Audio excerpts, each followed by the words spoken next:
ketika kalian sebelum UAS nanti adalah mahasiswa diharapkan dapat cakap dalam berbahasa Indonesia yang berbentuk struktur sebuah karya. Nah, kalau di kurikulum secara umumnya karyanya itu sekali lagi karya ilmiah. Tapi saya sekali lagi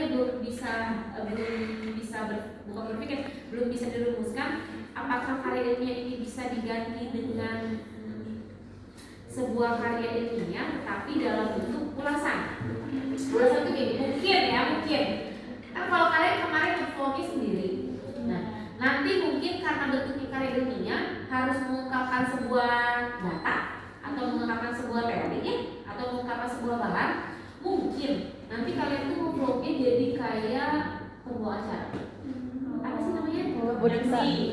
Itu kalau di TikTok banyak sekarang di YouTube channel apa namanya? Ada TikTok yang ngobrol gitu loh. Podcast. Nah, mungkin kayaknya jadi kayak podcast. Tapi podcastnya itu diambil dalam karena ilmiah mungkin. Apakah nanti membahas apakah nanti tentang fenomena yang viral? Yes. Apakah nanti mungkin dengan Pak Ustazah gitu loh. Dan kita bahas tentang hal-hal yang sedang viral atau sedang kekinian. Tapi yang bahas ke kalian orang lain ahlinya. Jadi kan itu ilmiahnya ada tuh. Tetapi dengan begitu pun Anda masih menerapkan bagaimana kemampuan Anda dalam berbahasa ya, baik di singkat maupun bahasa lisan ya. Oke, silakan dibuka PPT-nya. Materi pertama setelah UTS yaitu kita masuk ke pembuatan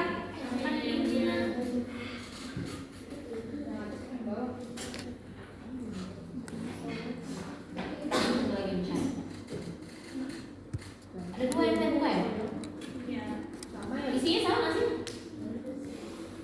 Ada bedanya nggak coba? Sama ya? Beda nama doang ya? Beda judul ya?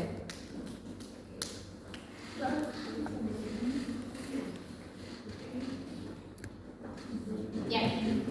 Tubuh karya ilmiah ada di situ? Ada. Secara garis besar, tubuh karya ilmiah itu ada judul, struktur, ya, eksis, ada bab 1 itu pendahuluan, ada bab 2 itu kajian pustaka, bab 3 itu metodologi penelitian, dan yang terakhir yang keempat itu isi, dan yang terakhir adalah penutup. Satu-satu kita bahas ya. Berangkat dari judul. Nah, pengertian judul katanya apa? Wajah keseluruhan karya. Adik-adik, kita sering terkecoh antara judul dengan tema. Pertanyaan saya adalah, kalau dalam film, nggak di film ya, pokoknya dalam sebuah tayangan ya atau sebuah karya gitu, judul sama tema boleh sama nggak sih? Kayaknya pernah dibahas deh. Kalau kalian ingat, judul dengan tema boleh sama nggak? Boleh. Dibahas ya? Belum. Kayaknya tentang judul deh. Kalau kalian ingat nih, judul sama tema boleh sama nggak? Belum. Dikecualiin deh. Judul sama tema boleh sama nggak? Boleh. Tapi judul sama tema sama nggak? Enggak. Jadi kalau ada kata boleh, berarti beda. Tetapi boleh sama. Kalau kita lihat dari film, yang lagi viral kemarin TikTok aja, apa namanya? Iparku Maut. Itu kan judul ya. Temanya tentang apa? Padahal bukan ipar loh. Seharusnya bukan ipar yang maut, tetapi apa? Adik. Karena kan yang pemeran utamanya siapa? Nonton nggak? Nonton aja apa ya? Nonton apa kalian nonton? Apa? Gini. Kan ada sebuah cerita. Ini kalau kalian nggak nonton, gak apa-apa saya ceritain biar. Soalnya pas bahwa si penulis skrip atau si produsernya kurang tepat dalam memilih judul. Ini judul yang salah nih. Kan ceritanya itu ada 2 orang kakak adik, cewek ya. 2 orang kakak adik. Si kakaknya ini udah menikah. Si adiknya perempuan kan. Nah, si adiknya ini selingkuh dengan suaminya. Yang diceritakan dalam film tersebut, yang menjadi tokoh utama itu adalah si kakaknya. Kenapa? Karena ciri-ciri tokoh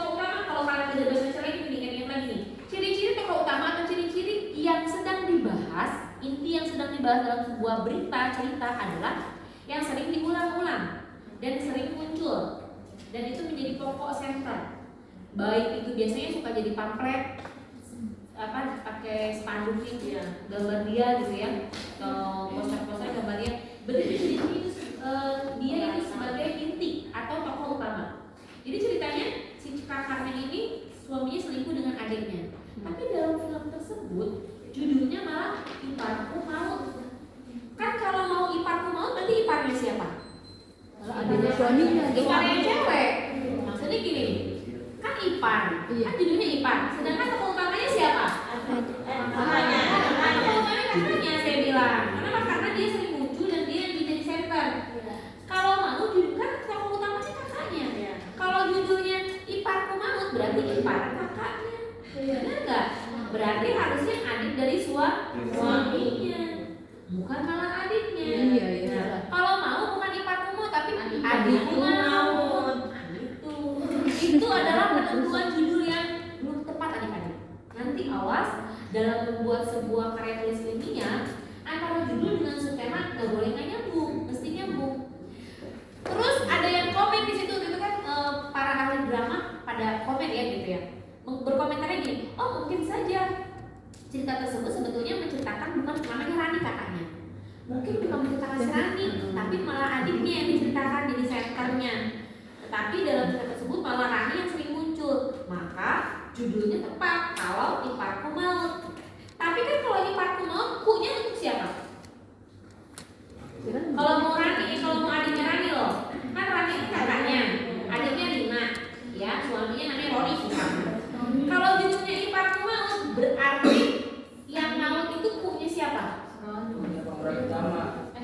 Kalau pemeran utamanya si Rina, kalau pemeran utamanya si Rina kan adiknya. Judulnya Iparku Maut, berarti kakak iparnya Rina atau adik iparnya Rina. Aku saya bilang ya. Terus kalau mau pakai Roni nih, ipar emang bener si Rina ini kan adik ipar. Iya, kan benar. adik istrinya kan. Tapi jadi Iparku Maut. Yang iparnya siapa? Rina. Berarti yang jadi senternya harusnya si Roni. Benar nggak? Si Roni yang malah kan, malah salah banget kan? Blunder gitu. Kenapa? Karena ipar kukunya itu siapa? Si Roni dong. Itu kalau iparnya. Kenapa? Karena dia adalah adik iparnya, selingkuhan itu adik iparnya sendiri, ya kan? Tetapi harusnya jadi yang jadi tokoh utamanya siapa? Padahal guys, dalam cerita tersebut yang jadi tokoh utama yang sering muncul di center adalah si Rani.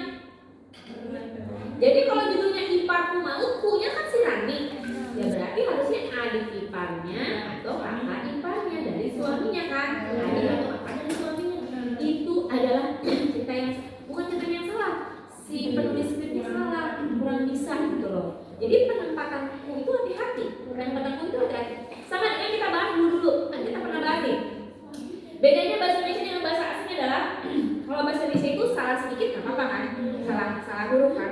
Tapi kalau bahasa asing salah huruf sedikit langsung fatal banget ya kan. Not gitu kan. Apa kemarin kan contohnya if you will marry me gitu kan. Terus dia bilangnya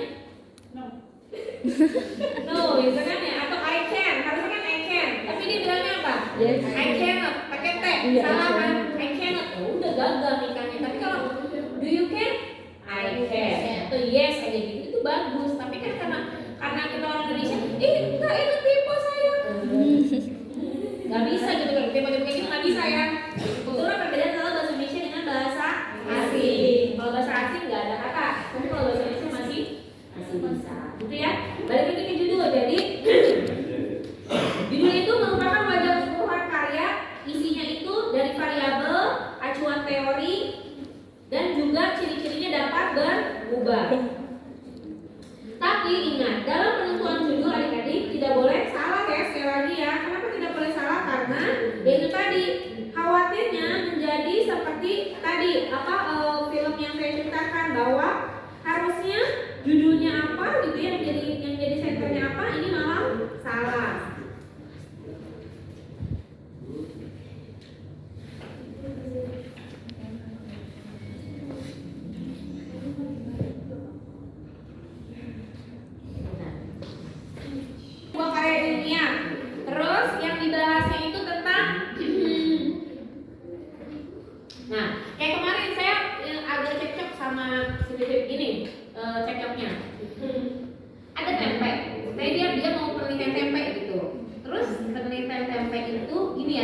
Bedanya apa?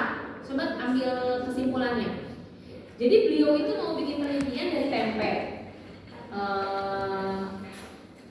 Beliau ingin bikin tema bahwa beliau itu penelitiannya mengusung manajemen kreatif. Sekali lagi manajemen kreatif. Sedangkan pengertian kreatif itu adalah harus baru, terbaru, dan harus memiliki efek yang panjang. Sekali lagi harus baru, terbaru, dan memiliki efek yang panjang. Jadi dari tempe itu kalau beliau pengennya cuman bikin kemasan aja, kemasan yang tadinya tempe itu pakai daun atau pakai plastik. Kata saya, terus mau pakai apaan? Mau pakai piti, tau nggak piti? Piti itu kayak apa tuh, kayak bambu, kayak yang itu ya. Mau pakai itu atau mau pakai godong naon? Tahu godong? Jadi kan biasanya pakai daun pisang ya. Pakai daun talas meureun, kata saya tadi pakai daun talas meureun ya, gitu kan. Ini kan nggak aneh maksudnya gitu. Enggak, nanti pakai plastik tapi dipres. Nah, terus saya bandingkan dengan tahu. Terus kalau tempe, kreatifnya itu di mana? Belum ada kreatif. Saya gitu, kenapa? Karena ya tetap tempe. Bedanya apa? Pakai tepung. Pakai tepung jadi apa? Gorengan. Atau goreng tempe, ya kan? Terus pakai tepung sedikit, pakai bumbu yang kalau di Bandung itu oleh-olehnya apa jadi? Apa? Keripik. Iya kan? Goreng tempe ya. Goreng tempe tapi kan walaupun ada rasanya, tapi yang rasanya bukan tempenya tapi tepung. Benar nggak? Si bumbunya, iya kan? Tapi sama aja katanya sama tahu. Kita lihat tahu. Kalau tahu sekarang udah banyak belum nih? Ada tahu susu, antapani. Iya. Terus kalau kalian ke Bandung tuh di tahu ada tahu, ada tahu sosis, tahu keju, Tahu tahu bakso. pernah nggak? Iya. Iya kan tahu bakso. Tahu bakso. Boleh lah tahu bakso, tapi kan sih itu mah lebih ke pengemasan kayak mendoan. Tapi kalau si tahunya diolah dengan hal yang berbeda, pernah makan nggak? Pernah tahu. Kalau saya pernah ada tahu susu, tahu sosis, tahu keju. Belum pernah? Kalau jalan-jalan ke Bandung nih kalian mau ke tahu-tahu hit namanya ya. Di tahu-tahu hit itu ada tahu, olahan tahu, tapi tahunya itu bukan tahu biasa, bukan tahu susu doang. Sosis, di dalam tahu itu ada sosisnya, sama tahunya ada kejunya. Jadi ada variannya. Jadi kita lagi bahas itu. Terus kata beliau, itu sama tempe. Tempe pakai plastik sama tempe pakai daun. Hah, saya bilang gitu. Apa bedanya ya? Tahu pakai kardus biasa sama tahu goreng pakai piti. Kan sama aja kan, itu bungkusnya. Nah, pertanyaan saya adalah siapa yang benar? Ada yang salah. Jadi yang disebut dengan tadi kreatif itu harus panjang, kreatif itu harus baru. Harusnya si tempe itu bukan dikemas, melainkan diolah. Kan selama ini belum ada ya tempe rasa durian, gitu. Tempe strawberry belum kan ya, belum ada. Sebenarnya akan adanya. Butuh tempe dicampur pakai apa kan bisa aja ya. Tempe plus daging. Mungkin ya. Nah jadi saya bilang berarti judulnya salah, bukan manajemen kreatif tempe. Saya bilang tapi apa? Mungkin pengolahan atau pengemasan.